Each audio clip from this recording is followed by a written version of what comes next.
Ladies and gentlemen, thank you for patiently waiting. Good day and welcome to Cholamandalam Investment and Finance Company Limited Q2 FY24 conference call hosted by Kotak Securities.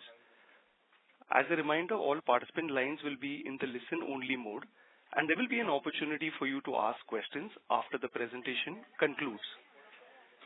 Should you need assistance during the conference call, please signal an operator by pressing star and then 0 on your touchtone phone. I now hand over the conference over to Mr. Nischint from Kotak Securities. Thank you, and over to you, Mr. Nischint. Good morning, and sorry for the technical glitch. Just continuing, we're discussing the 2Q FY24 performance of Chola.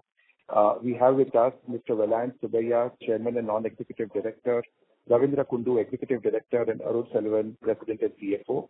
I would now like to hand over the call to Vellayan for his opening comments. Nischint, thanks so much, and sorry for the delay. The key financial results for the quarter we'll just go through and a half. Disbursements for the quarter were at 21,542 crores, which is up by 47%. And for the half, it's up by 41,557 crores. It is at 41,557 crores, which is up by 49%. Total AUM stood at 1,33,775 crores, which is up by 46% year-on-year. And net income for the quarter was at 2,367 crores, which is up 39% year-on-year. And for the half, it's up by 4,493 crores, which is up by 35% year-on-year.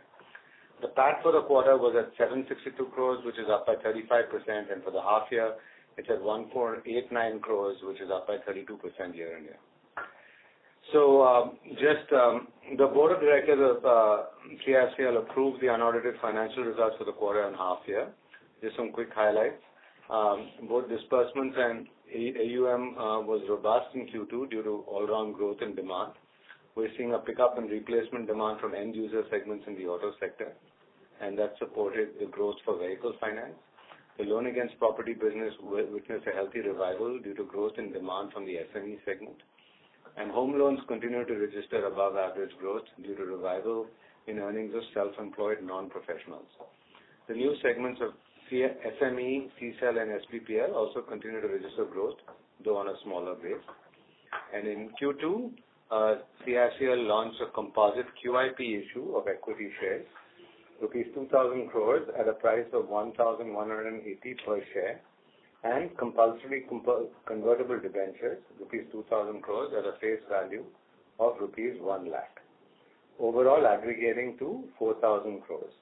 The funds from the investors were received in the first week of October 23, and the allotment has been completed on 5th October 2023. Some quick performance highlights. The aggregate disbursements in Q2 we just talked about, which is basically 21,542 as against 14,623 in the same quarter, which is a growth of 47%. Vehicle finance disbursements were 11,731 in Q2 as against 8,502 crores in Q2 of FY23, which is a growth of 38%. Loan against property dispersed 3,192 crores in Q2 FY24 as against 2,246 crores in the comparable quarter last year, which is a growth of 42%. Home loans, affordable home loan and affordable LAP dispersed 1,575 crores in Q2 FY24 as against 743 crores in Q2 FY23, which is a growth of 112%, and obviously the percentages is abnormally high because of the smaller base. SME dispersed 1,945 crores, registering a 32% growth over 1,473 crores in Q2 FY23. CSEL dispersed 2,853 crores as against 1,579, which is a growth of 81%. And SBPL dispersed 246 crores for the quarter. AUM stood at 133,775 crores compared to 91,841, which is a growth of 46%. So the PBT growth in Q2 was at 35%, and for H1 was at 31%. And the PBT ROA was at 3.2 for the quarter, and for the half year was at 3.3%. ROE for the half was at 19.8% as against 18.3% in the previous year. The company continues to hold a strong liquidity position with 11,000 crores as cash balance at the end of September 2023, including 1,500 crores each invested in GSEC and T-bills, which is shown under investment, with a total liquidity position of 13,569 crores, including undrawn sanction line. The ALM is comfortable with no negative cumulative mismatches across any time bucket. Consolidated PBT was at 1,065 crores as against 762 crores, which is a growth of 40%. In terms of asset quality, Stage 3 was reduced to 2.96 as of September 23 from 3.06 as of in June 23. GNPA as per RBI norms reduced to 4.07 as against 4.3 in June 23, and NNPA as per RBI norms has dropped to 2.59 for September as against 2.82 in June. NNPA is below the threshold of 6% prescribed by RBI as a threshold for PCA. Capital adequacy as of 30th September 2023 was at 16.62 as against a regulatory requirement of 15%. Tier 1 was at 14.66 and Tier 2 was at 1.96. Post the capital raise, capital adequacy is above 20%, effective 5th October 2023. So Nishant, we'll stop with that and we'll be happy to turn it over to you for questions. Sure. We can start the Q&A. Thank you very much. We will now begin the question and answer session. Anyone who wishes to ask a question may press star and 1 on their touchtone telephone. If you wish to remove yourself from the question queue, you may press star and 2. Participants are requested to use handsets while asking a question. Ladies and gentlemen, we will wait for a moment while the question queue assembles.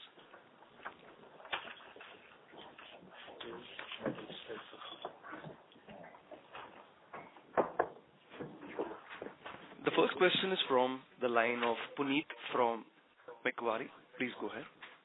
Hi. Hi, William. This is Suresh Ganpati from Macquarie.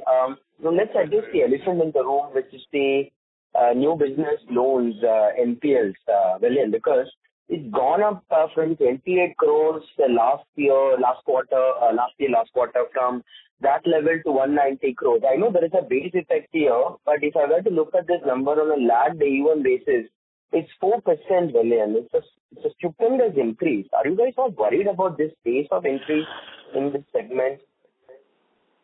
Yeah, so two things, Suresh. Obviously, just to give you a sense, there are two things happening here. One is the reporting format has changed, right? Because what used to get logged as FLDG and how we've logged kind of that before. So Arun, why don't you explain kind of on the... Yeah, the NPAs are increasing in the CSL a little bit, but still they are very much well within the industry norms. We have always said in the earlier quarters, the NPAs were much lower, they were even lower than our secured businesses, so that's where it will increase. But in the overall scheme of things, these NPAs are much lower, and we have already provided more than 70% for this, and the net NPAs on this are only, much lower. So we will continue to watch this portfolio and do this. But Arun, this number is 66% of QOQ, 4% on a lagged AUM basis. You are still telling it is in line with your expectations, because it really looks like going a little bit out of proportion. No, it is within our expectations and within our, planned numbers. So you feel these numbers are peaked or they will further go up from current levels? It may not go up. We are doing certain, corrective actions with regard to the two segments, as you know, Suresh. One is the fintech partnerships, and then we have the traditional line. In the traditional line, we are very much within control, and that is around 0.82%. Yeah. So Suresh, that's the way we should look at it, right? We should kind of break it down into two lines, right? And the partnerships as well. Yeah. So the traditional line, we're at 0.82% in terms of stage 3 gross assets. In the partnerships has gone up. Yeah, go ahead, Arul. Why don't you just give some details? And the proportion of the book is, the traditional line is 3/4 of the book, and the partnership is 1/4 of the book. On an 8,000 crore book, we have 6,600 crores in the partnerships. The traditional line, which is having a NPA of around 0.82. And in the partnership, which is the 2,200 crores, we have a NPA of around 4.7. Yeah, 4.7. So Suresh, to your point on how we're going to react and how we're going to manage this, obviously we are concerned on the partnership side, right? And obviously we will kind of be more cautious on the partnership side, which is what has run up. The partnerships at 4.7 is the highest stage 3 that we have in the overall book. And therefore we will be cautious on that and how we manage, including growth on that. But on our regular, which is like Arul said, which is 3/4 of our book, on our regular we're seeing a 0.8%. So even on a lagged AUM basis, on the regular it's okay. But the partnership is what is of concern. But partnership is protected by FLDG. Correct. Partnership is certainly protected by FLDG, but it's still of concern. No, but it is protected by FLDG only to the extent of 1%, right? No. FLDG has a different. FLDG will be at 5% as per the regulatory norms, but we will also have certain hold on them with regard to continuing or extending businesses and service costs, etc. So Suresh, you're right in that the partnership business is what we're being cautious about, and we will continue to be very cautious about that. Sorry, a last question on early vintage delinquencies. The recent CIBIL report talks about the fact that, the early vintage delinquencies, that is delinquencies within 3 months or 6 months of disbursing of the loan, is really shot up in certain small ticket loans. Are you seeing that kind of a trend? Because if early vintage delinquencies is one of the lead indicators of the stress forming in the portfolio. Have you seen that happening in your new business loans within 3 or 6 months by default? So Suresh, the early default and non-starters are under control, and this kind of delinquency in the fintech business is there from the beginning itself. Earlier, the FLDG accounting was different, therefore that was not coming up, and therefore that is not a concern for us. And early default and non-starters are normal. Okay, thank you. Thank you. The next question is from the line of Avinash Singh from Emkay Global. Please go ahead. Yeah, hi. Good morning. Thanks for the opportunity. 2 questions. First one, again, continuing on that, your FLDG arrangement with the partners. So technically, from accounting perspective, as asset quality develops, depending upon your, the stage 3 or different stage developments, you will provide the credit cost. And whatsoever FLDG recovery, that will come into your other income line. So is my understanding correct there? That's number 1. Yeah, you're right. Yeah. Yeah, good. And second one is more if you can provide some color on the yield development, not from the external factors, because of course externally it all depends how the interest rates are going to behave. But based on your product mix, growth across different channels at a different stage, a bit of a product mix change that will happen over the next, 3-4 quarters. Of course, a housing typically will be slightly lower yield. Within vehicle also, the growth outlook will be different. How are you seeing sort of, your yield movement due to product mix changes stepping up over the next 3-4 quarters? Thanks. See, if you see that quarter 2 of the last year was 13.6 in terms of total income, and that has gone up to 14.3% now. So this income has not increased in the line of the increase in the cost of fund. That's the reason there is a drop in the NIM from 7.6 to 7.4. That is correct. But what is happening is that in the vehicle finance, we are having a marginal book yield significantly higher than the book yield of say 14.3%, maybe 15.3%. We are now acquiring the book. but the effect of the 15.3% come with a lag, and that will start showing up after 2 to 3 quarters. So we will, by the end of this quarter, we will start hitting the number what it used to be in the past in terms of the NIM, because the income has to go up to the extent of the cost of fund going up. Now coming to the product mix is 3 types of the product mix. Within the company, we have a product mix of, let's say, vehicle finance, LAP, and other products. So there are 2 types of product which we are doing it. One is fixed rate and the floating rate. So all the floating rates book, which is pertaining to loan against property or housing loan or SME, have already been increased to the extent of what is required to be done. Now within the vehicle finance, product mix is depending on the used and new. And now our used business has gone up to say 33% as against the 25% of the mix which used to do it in the past. So that is going to increase the overall yield of the book of vehicle finance, which is at the end will increase the total income book of company. And it will take another 2 quarters. Okay. Thanks. Thank you.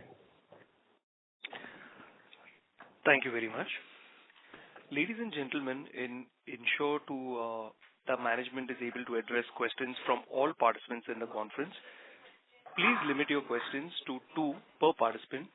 Should you have a follow-up question, we would request you to rejoin the queue and be brief in your questions. The next question is from the line of Ashwini Kumar Agarwala from Edelweiss Mutual Fund. Please go ahead. Good morning, sir. So just 2 questions here. How do you see the growth in the vehicle finance industry, especially in tractors, SCV and LCV, because we have seen very good traction in the last 3-4 years, and don't you think we are at the peak of the cycle for all these segments? Even your disbursement has gone down, has slowed down. So in tractor, if you see that in Q1 was like minus 2% growth, and then Q2 has come with minus 6% growth. And so as of now in tractor half yearly we are minus 4% growth. So and in the month of October also we have seen that tractor is actually declined by 4% further. So now we are hoping that November onwards only thing will improve. But whatever it improve, it cannot go beyond say 3 to 4% of the growth in the current year, or maybe it will be a flat growth. So what about SCV, LCV? So heavy commercial vehicle now half yearly it has reached to the 10% growth. Light commercial vehicle has reached to 3% growth. We are and the current month in the month of October, HCV has done very well. It has gone up 14% plus, and light commercial vehicle also has gone up. So considering HCV and LCV and small commercial vehicle is still be growing. In the month of October, it is a flat growth. So at industry level for the entire commercial vehicle, as on 30th September, it has been 1% plus over the last year, same time. So we are hoping that the industry will be having single-digit growth, maybe a higher growth up to 7 at 8% max, or between 5 to 7, 8%. So now just one question related to this only. Out of a total AUM, more than 60% is in the vehicle finance, where growth is an issue. So we have talked about AUM growth of roughly 25 to 30%, more like 30%. So how is that possible with the growth slowdown in the main segment? So vehicle finance, if you see that the commercial vehicle grew by 1%, we grew by 6%. Our total disbursement has grown in commercial vehicle by 15%. So little bit market share growth of 5% plus market growth, plus the ticket size growth is giving us 15% growth in new segment. But the major growth is coming from used vehicle, as I mentioned that we are growing. Our disbursement mix has gone up to 34%, and there are other products like 2-wheeler, 3-wheeler, and cars and everything. So put together, we have grown 35% with the help of those products. Okay, thanks a lot. Thank you. The next question is from the line of Abhijit Tibrewal from Motilal Oswal. Please go ahead. Yeah, good morning, sir, and congratulations on a good quarter. Sir, again, just briefly touching upon this newer businesses in the seasonal segment, you've already explained that large part of it is coming from partnerships. So somewhere during your commentary, you also said that you're taking some corrective actions So just wanted to understand, have you made any changes in our approach or strategy in the CSEL segment? No, the large part of the business of CSEL is actually coming from the traditional, which is 78%, and 22% is only the partnership. And partnership, as we mentioned even in the last quarter call also, that we are not adding any new partners as of now. We are continuing to do it. And we are also helping the partners to correct their filter so that the NCL can go down further, although it is being protected by the FLDG. No, Abhijit, were you saying a large part of the issue was coming from partnerships, or the large part of the portfolio was coming from partnerships? Large part of the issue coming from partnerships. You're right. Okay. So you're right. Okay. So now, so what is your question around that? So, sir, I mean, you were saying that you're already taking corrective actions in the CSEL segment. So I wanted to understand, I mean, how have we changed our approach or strategy in this segment? So there are two things, like Ravi said. We're slowing down that segment, right? The partnership segment, significantly. And we're also going to constantly evaluate which partners we continue to have in our portfolio. And then basically, obviously, if we're not seeing good performance on the loans, whether we should continue in those partnerships. So those are the two things: slowing down and reducing the number over time. Got it, sir. And my last question is, maybe two parts of the question. First is for Ravi, sir. Sir, how has the festive Dussehra demand been? And the second one is for Arun, sir. How are we thinking about the provisioning cover on stage 3 loans going ahead? This Dussehra, last month we celebrated, has been good for the commercial vehicle, passenger vehicle, 3-wheeler, and construction equipment. 2-wheeler and tractor were actually not done well. Tractor and 2-wheeler likely to improve from November month. And for the second half, we are expecting better growth in commercial vehicle, as we've seen that there has been only 1% growth in first half. As against that, the second half will be double-digit growth, which will help commercial vehicle to reach between 5 to 8%, as I mentioned. Passenger vehicle is growing at the rate of 7%, and the growth in the October month is also good, which is going to support to take passenger vehicle growth to double digit.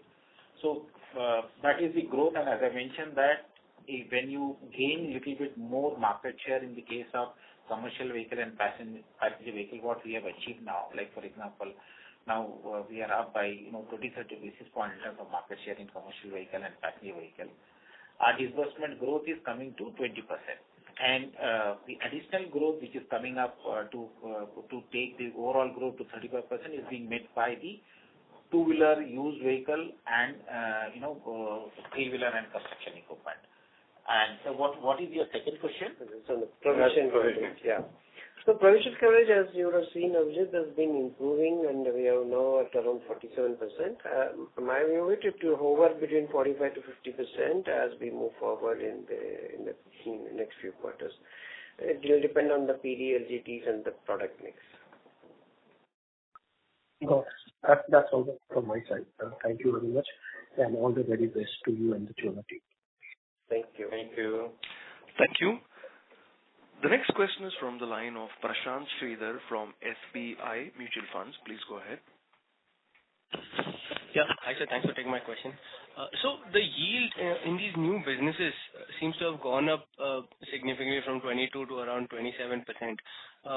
One, if you can explain this, and now that you're being conservative, should we expect this to go down? No, see, so what we are saying is that in the case of the partnership, which is 1.5% of the total portfolio, we are actually evaluating the partner where the NPAs are higher. So in spite of we are basically protected, we are guiding them to ensure that their filters are tight. So not that 1.5% disbursement will go down and it will impact the overall yield. That is what is the No, but I think his point is the yield is going up. You're saying the yield is going up in those businesses. How much does the yield move up? No. The comes down. So is your concern that the overall yield will come down if we slow down the partnership business, or are you saying that the yield in the partnership business has gone up? No, so I'm saying that the total yield in the other businesses seems to be increasing, and now that you plan to be conservative, where should we sort of expect the average yield in this business to stand? So again, right, I mean, I think you're over-indexing on the fact that, see, like we're saying, our total partnership portfolio is at 2,000 crores. Okay, that's 2,000 on an AUM of 133,000, which is about 1.6%, right? So definitely kind of us slowing down in that business is not going to affect overall yields or swing overall yields at all. Right? So I think if that's your question, then that is the response. Okay. That's the answer. Okay. So the yield on the other business we would expect at around 25-26% on average. Is that fair? No. I'm just confused where you're getting your yield data from, right? Because we've not shown any yield. The income at the company level is around 14.3%, and which has increased from 14.2 in the previous quarter, that's Q1. And that will go up only vehicle. It will go up only because of vehicle finance mix changing. Okay, sure. No, maybe if you can just help us. So in the other businesses, how would the yield have moved in the last 2 or 3 quarters? The other businesses, we have not yet started, disclosing the yield and the line items. As we said, we will. Directionally we can tell. No, here actually the page number, if you go to the loan against property page number, the yield is given 11.7 to 12.7. So there is an increase in 100 basis points. These 2 pages. He's asking more on the. You're asking for new businesses or what are you asking? Right. New businesses. So the new businesses is a mix of 2 different, one certain high yield businesses like CSEL and SBPL high yield but low volume. SME, high volume but low yield. So it's a mix, and it will all come to the similar levels of around 14%. If you consider it, we will start disclosing this from next financial year. I think till that time, independently each business is we are not disclosing. So just to give you a sense. Yeah, go ahead. What's your question? No, so the way we arrived at it is, so you've given the gross income on vehicle, LAP and home loan, and we have the total. So I'm just taking the balance as others and then taking it as a percentage. This is the same mistake even last time, somebody did with regard to the provision. Credit cost. There is also a treasury income there. So don't assume that all of the rest of the income is only from the new businesses. Sure. So treasury, we have a transfer price model. Anything beyond the transfer price is considered as treasury income. So I think kindly wait for us to disclose the details before getting, trying to get this arrived at. Sure. No, fair enough, sir. And out of the 13, 8 I think is CSEL. How was the NPA on the remaining business? Anything over there for us to worry about? Actually, SBPL volume is so small, it's around 0.2% or something. Can you go to that? FM is 1% and SBPL is 0.2%. Sure. Okay. Thank you so much, sir. Thank you. The next question is from the line of Abhinav Anchal from SBI Life. Please go ahead. Good morning, sir. I have 2 questions. One, on when we are showing the segmental information, we are seeing a decline of 20 to 25 basis point in cost of fund across the 3 lines, but at the company level, the cost of funds are flat. So can you help us understand what is happening when we are showing the segmental cost of funds? And the second part is... Sorry, go ahead. Please go ahead. Yeah. So, and the second part is that we are seeing a very strong traction on the used vehicle side, almost 10% sequential growth in disbursement. So can you give us some color on the used vehicle category, that which class of vehicles we are financing, what is the vintage of vehicle we are financing, and what is the outlook here for, let's say, the next couple of years? First point I'll answer, and I'll request Ravi to give you the second point. The first point is the pricing to the individual businesses goes based on a transfer price which is declared at the beginning of the month. So the transfer price we will be giving based on what is the treasury's assumption in the market. So that is the transfer price, and between that and what is really incurred, there will be some differences which goes into the treasury P&L. as well as other investments. So whenever we have surplus funds, because we are holding cash for LCR purpose, etc., those things are investment income that comes into the treasury fund. So these are the ones which get into treasury income. So that transfer price from that is the cost of funds in what you're seeing in the segmental is based on that transfer pricing. So that will be different. So overall cost of funds in the reported for the company is the actual cost of funds incurred by the company. I'll request Ravi now to answer the used vehicles part.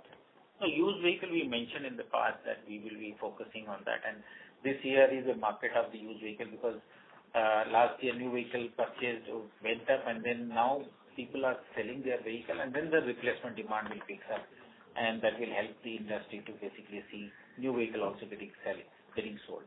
So the used vehicle is coming from HCV, LCV predominantly, then followed by passenger car, and then used tractor and used construction equipment. All put together, it is 34% of the total disbursement, close to say 1,400 crore.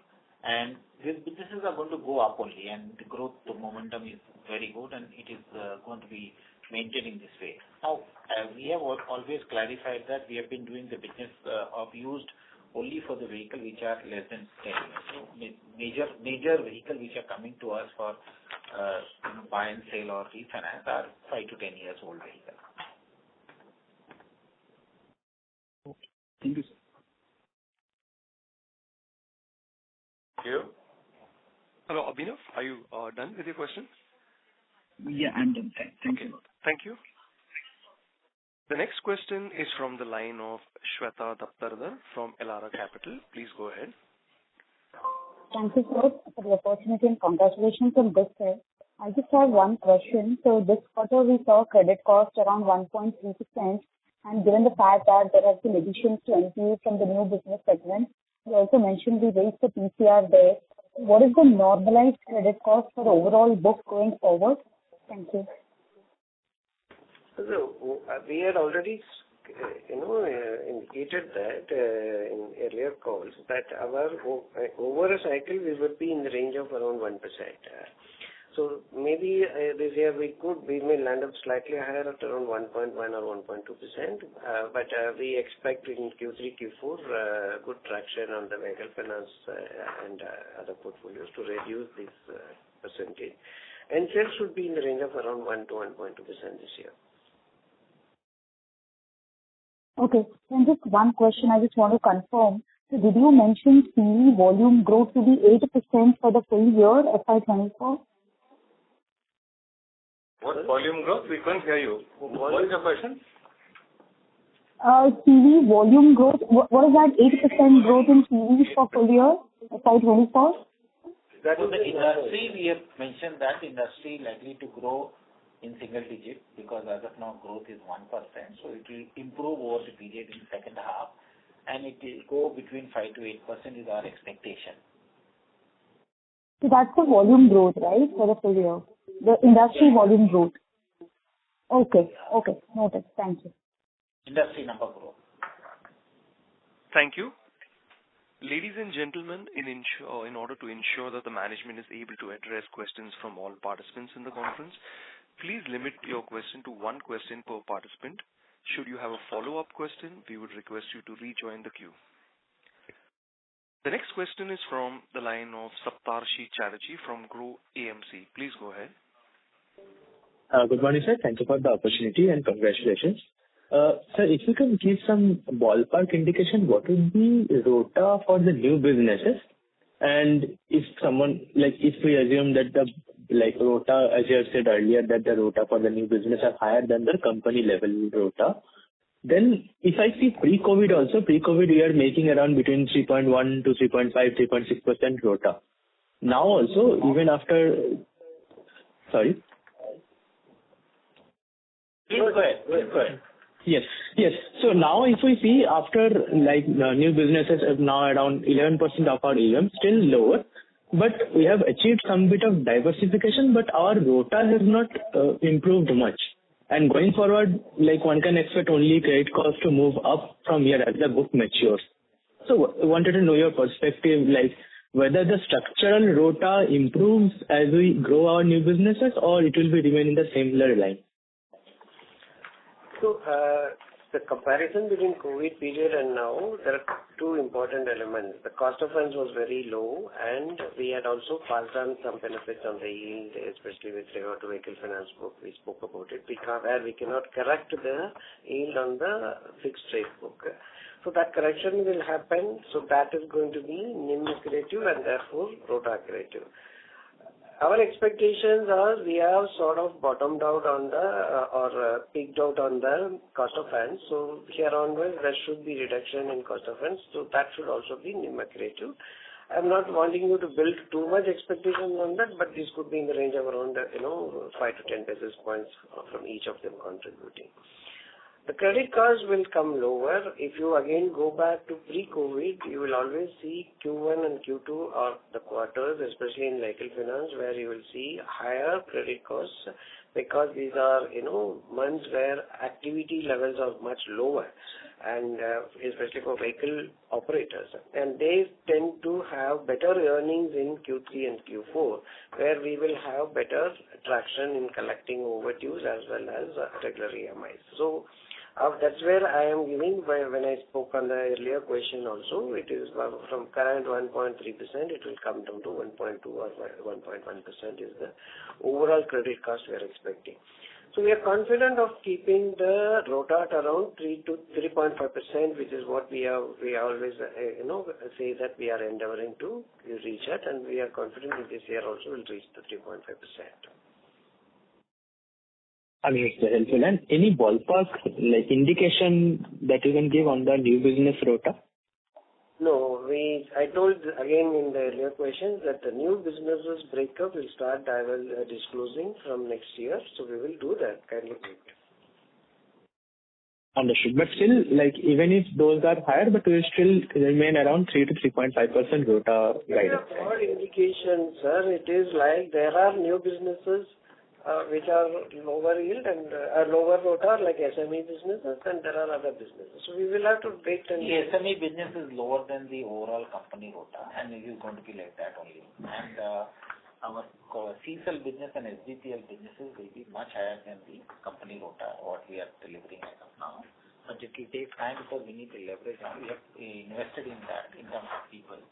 And once the AUM goes up, then we start gaining that kind of ROTA, and it will take another 6 months to 1 year time. Understood, sir. Very helpful.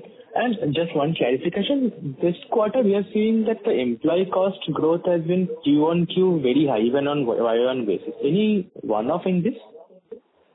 No. See, we moved a lot of people who were under an off-roll arrangement into our own employee cost. So you will see some reduction in other costs and employee costs going up. If you compare both together and consider the increase in AUM as well as, normally the increments and promotions happen in Q2, so there will always be some increase on account of that. Factoring in all that, that's what is the reason for this variance. Over the next 2 quarters, you will see this difference between employee cost and the other costs, but up to next Q2. Got it, sir. Thank you. Thank you so much and all the best. Thank you. Thank you. Before we take the next question, participants request to limit your questions to 1 question. Should you have a follow-up question, we would request you to rejoin the queue. The next question is from the line of Bhavish Kanani from Ask Investment Managers. Please go ahead. Sure. Thank you for the opportunity.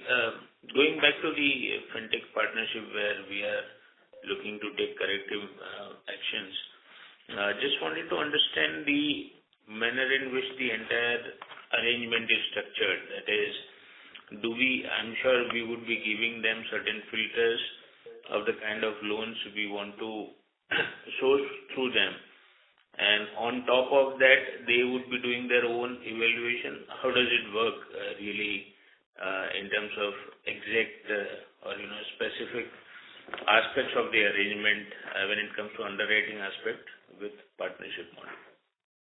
So all the fintech partners who actually start proposing the norm, then it actually goes through our underwriting team, and also the risk head is also evaluating. Then we approve a filter which is acceptable to us. Then after getting the early default and non-starter, we start, recommending to basically tighten the credit so that, further the early default non-starter can come down. And that is what we mentioned, that wherever there is a slight increase in the NPA, we are trying to basically reduce it by increasing more filter. And that is the continuous process, because one is that in the partnership they come with the FLDG, but secondly we have to also ensure that we should not depend on only FLDG, but our NPAs are lower. So our endeavor is to basically provide data analytics and risk department services to them to ensure that they end up sourcing good quality of proposal. That is one side. Second is that we also review their collection mechanism, like for example, what is current roll forward and then what is the roll forward in the subsequent bucket. We identified that their entire focus of this fintech partnerships is in the current only. They're able to basically do much lower roll forward or higher collection efficiency in the current. But when it comes to the roll forward from the bucket 1 to bucket, higher bucket, they're not able to put that kind of effort. So we are, helping them to increase the collection efficiency in higher buckets so that the NCL can come down. So that is also the services we are providing as a guidance to them. Okay. And, you shared that the GNP levels for the fintech book is about 4.7. And we are still considering that as within the original, expected levels. At what level would you, kind of reconsider this entire fintech as a route of origination? What level of NPA would trigger that kind of re-evaluation? No, I think we've already discussed that we're basically, obviously we're evaluating and slowing down, right? So kind of obviously even at this level if people continue, right, we won't be basically growing partnerships that are basically contributing to NPA at these levels. Second is that Mr. Bhavish Kanani, I'm sorry to interrupt you, but as we have more participants in the queue, I would request you to join the queue, please. Thank you. Sure. The next question is from the line of Kaitav Shah from Anand Rathi. Please go ahead. Good morning. First of all, congratulations on a good set of numbers, sir. Mr. Vellayan, this question for you. Essentially, since you are the largest shareholder, how do you see this business in terms of risk, given that we are hearing a lot about smaller ticket size loans turning bad? Do you think that you will be easing off sometime in terms of growth, or you're comfortable in terms of the data that you're seeing coming from your own company? Are you talking about the partnership loans, or are you talking about the overall? No, sir, just generally, overall, not the partnership loans. I think the question is the easy fix, so I mean, there's no. But overall, maybe I'm trying to understand the question, because obviously overall our book does not have a lot of small ticket personal loans, right? And overall our book is, we're 60% focused on vehicle, and we've got 20% on loan against property. So I'm just trying to understand overall, I mean, over 90% plus of our portfolio is secured lending, right? So 98%. Yeah. So I'm just trying to understand the nature of the question, because those. So the nature of the question is in the fact that is the problem kind of just isolated to partnerships and the other business aspects are doing fantastically well? Do you see this kind of continuing? Are you also looking at risk now more closely than, let's say, a year ago? Is kind of across the other businesses as well. So, I mean, obviously we have and continue to monitor risk in all of our businesses, and I don't think anything changes there. And I would say that we have fairly matured and well-developed systems that we continuously improve on all of our businesses. So we're continuously working on what we can do for vehicle, what we can do for LAP, what we can do for housing loans, to improve credit models, underwriting models, collection models, all of that, right? And so that process continues, and our analytics capability. And that only gets me more and more confident overall about the business for us going forward. I think the specific question, and I understand that there have been questions, quite a few questions relating to our partnerships business. We are obviously kind of looking at that and looking at what kind of corrective action we want to drive in that business. But overall, I would say that my confidence level is very high because, we see good growth from the other sectors, good performance, and significant, I would say even medium to long-term growth opportunities in those segments. Got it. Okay. Perfect. Thank you so much, sir. Thank you. Before we take the next question, ladies and gentlemen, in order to ensure that the management is able to address questions from all participants in the conference, please limit your question to one question per participant. Should you have a follow-up question, we would request you to rejoin the queue. The next question is from the line of Umang Shah from Kotak Mutual Fund. Please go ahead.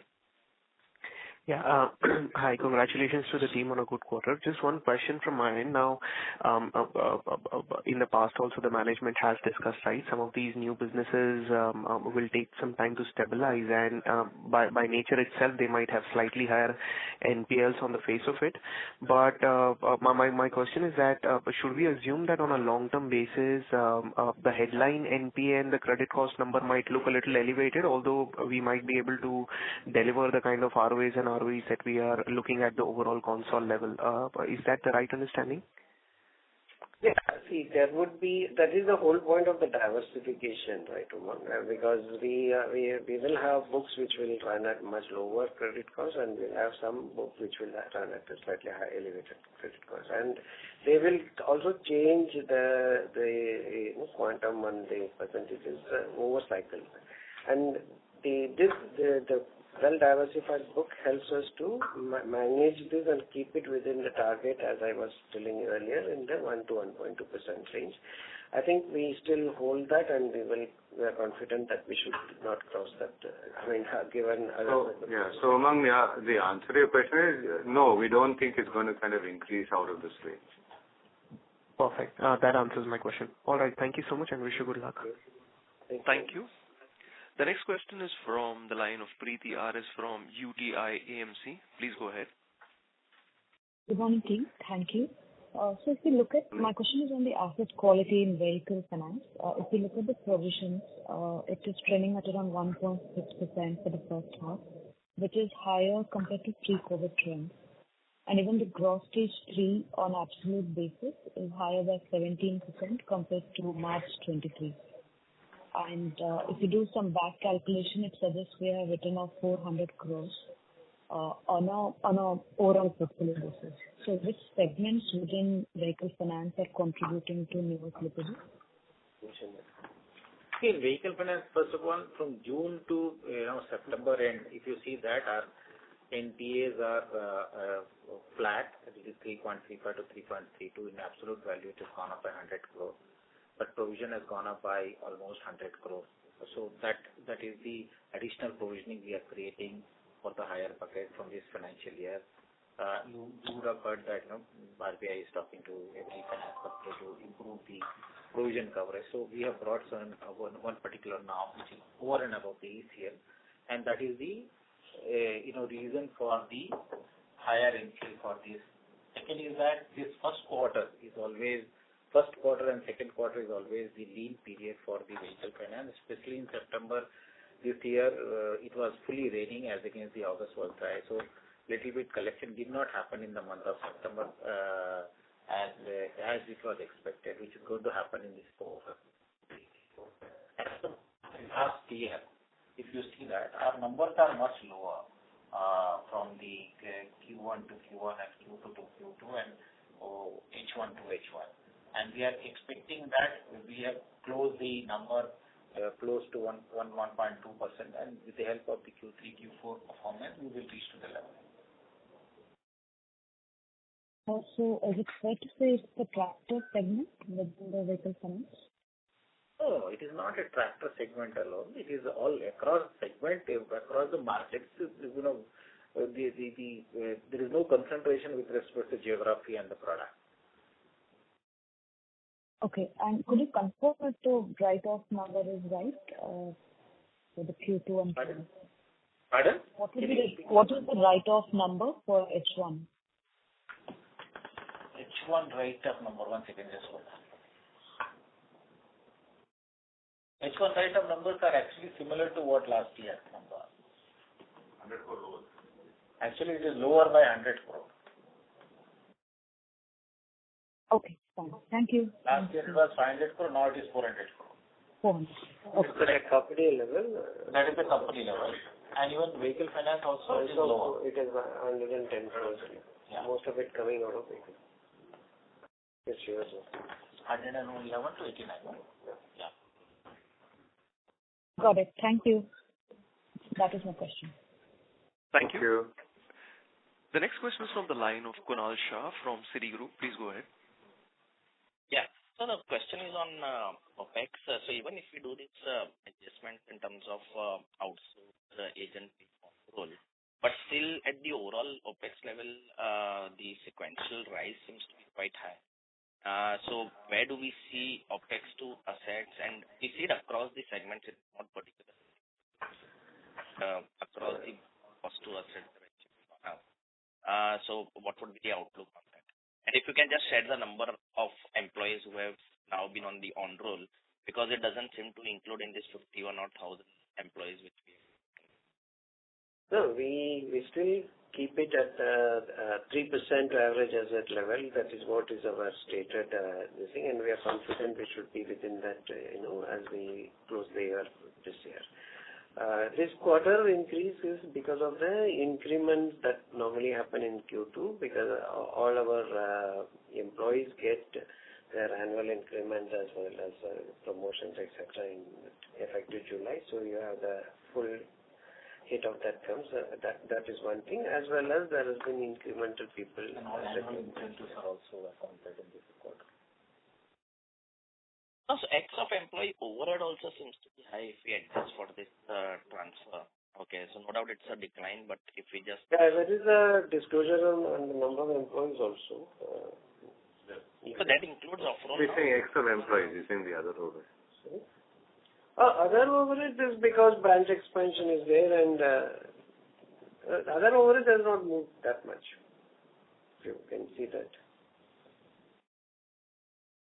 Okay. And off-roll to on-roll? That is what is the reason for the shift between employee cost and other expenses. So you look at it together and take out the employee cost, across the three comparative quarters we are doing, either it is Q1 of current year or the Q2 of previous year. You will see that there is a manpower increase of around 12,000 numbers plus. I'm talking Q2 of last year versus Q2 of this year, plus that increase in headcount, plus the cost increase because of the annual increments, and then if you compare, they would be. So outsource movement from off-roll to on-roll is the shift in line item, not shift or increase in cost. Yeah. And this 51,000 doesn't include off-roll, which we have discussed. We have 50,980, that doesn't include. That includes off-roll. Okay. So it's not more than 2,000. Yeah. Okay. Yeah. Thank you. Thank you. The next question is from the line of Nidesh from Investec. Please go ahead. Thanks for the opportunity. Just two questions. First is on what is the comfort level of unsecured exposure on AUM basis that we have from a medium to long-term perspective. And second is, if I look at yields on the housing loan segment, these are quite high at 15% plus. Most of the affordable housing finance companies we track are operating at around 13% yield. So how should we think about the sustainability of the yields and profitability in housing finance business? So unsecured 10% is what we would kind of view our comfort level. Over the next 2 years, right? I'm not saying that we will go there, but if you're asking for a cap, then that is a cap. Okay. Yeah. And in the affordable housing, as you know, that now we have started moving from south to other markets, smaller markets, where tier 2, tier 3, tier 3, tier 4 pricing are slightly higher than the normal, and that need to be maintained because to that extent, we need to check whether what kind of risk is there. So we have priced it slightly higher than that in the smaller town, and that's the reason the overall yield has gone up, and also yield has gone up because of the rate reset as well. Sure. Thank you. That's it from my side.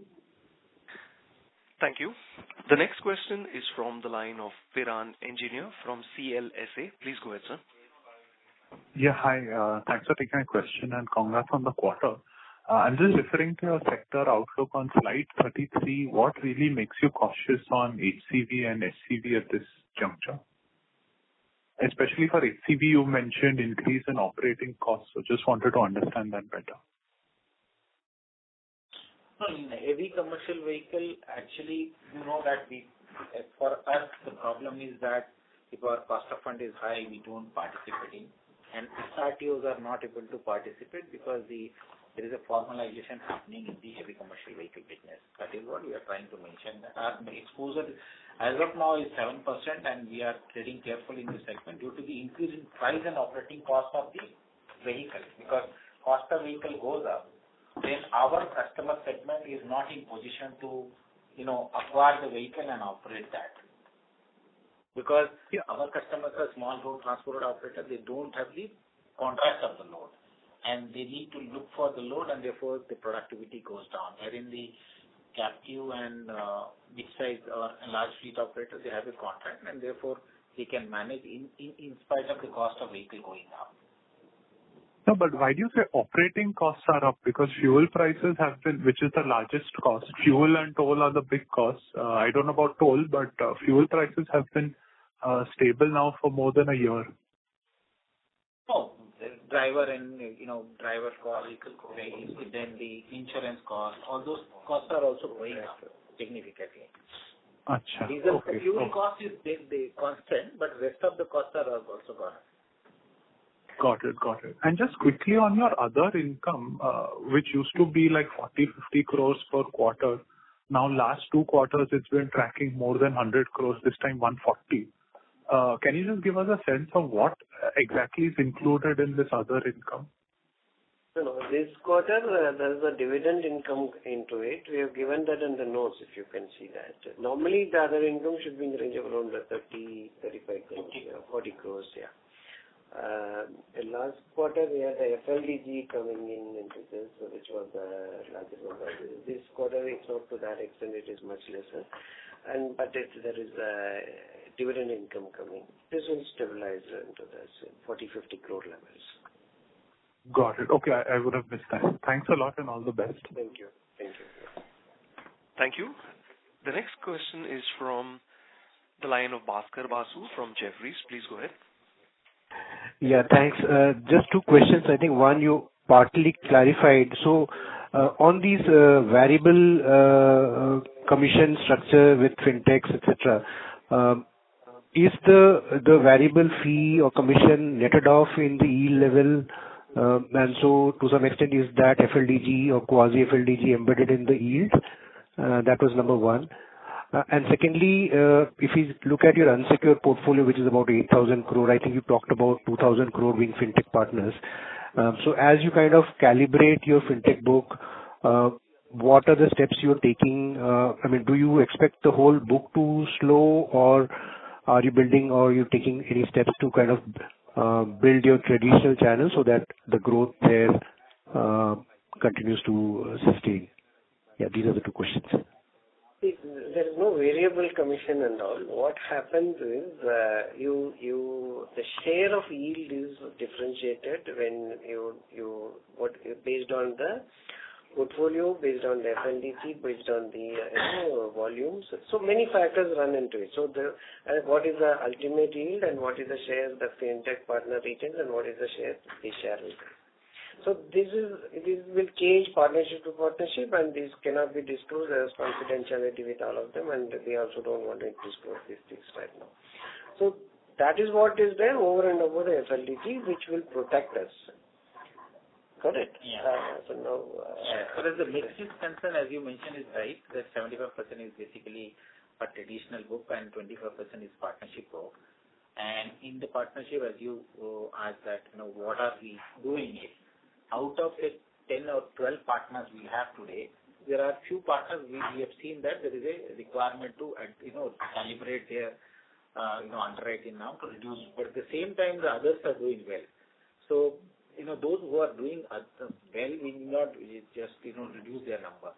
And probably they might increase also. So what we are saying is that as of now, we are focusing more on traditional to increase our share of 75% to higher than 75%.